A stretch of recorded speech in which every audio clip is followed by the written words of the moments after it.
Well, we know, Ant, there's going to be an adjustment period, but hearing Canha explain it, he's used to watching the miles per hour there, the velocity.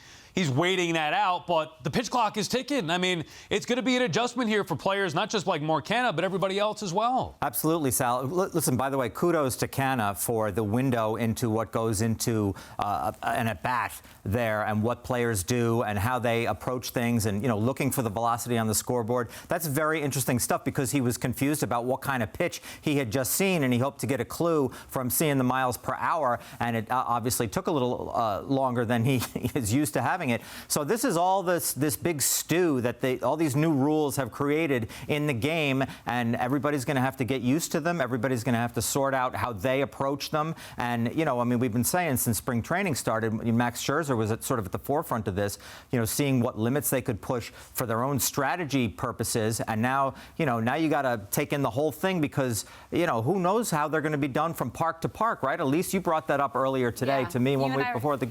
There's the human element, and that's what you're hitting on, that as you go from each park, when does the clock start? I guess now putting up the miles per hour, as they were saying, like on the Jumbotron. So Canha's someone who looks at that, like you said, and I love how he gave us that glimpse into that's his process, because the big thing is the hitter's approach and how do they need to modify their approach at the plate so it can fit within the restraints of the pitch clock and they can still feel comfortable at the plate. So Canha, at least today, was still kind of feeling that out, and I think for the first few weeks that'll still be the case.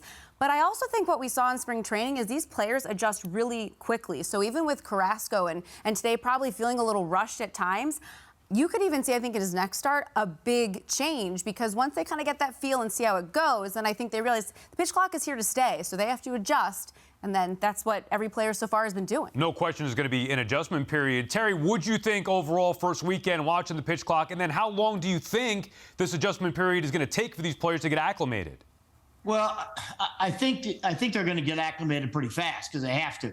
I do believe there's going to be a time, though, where, because we've been taught, especially guys who've been around for a while, Sal, they're all been told to slow the game down. Now you got to speed the game up. So it goes against completely what their routines are and how they've approached the game before. So, yeah, there's a big change coming, and you're going to still see a lot of, especially in the next couple of weeks, a lot of violations. Anthony, what do you think? You like this pitch clock so far? We know about the adjustments and getting acclimated. You like this for the game from your standpoint? Well, I mean, Sal, look, I was out at Yankee Stadium a bunch this weekend, and I was getting home at least a half an hour earlier from, did I just say that out loud? Sorry, boss. But anyway, yes, I do like it. I mean, the pace, you can feel the crispness of the game in a way that you haven't for a couple of years as guys have gone through the whole. I had an executive this winter tell me, nobody's going to be allowed to breathe through their eyelids now as they get their routine going. We were all sort of existing through that and twisting in the wind while these guys would go through their routines, and it would take forever. And games would grind to a halt. So, yeah, I like what we've seen so far. I mean, Elise, you brought up another really good point earlier today when we were talking about, like, ballparks. Was I not included in this pre-show meeting? We shut you out and then we deliver on the show, Sal.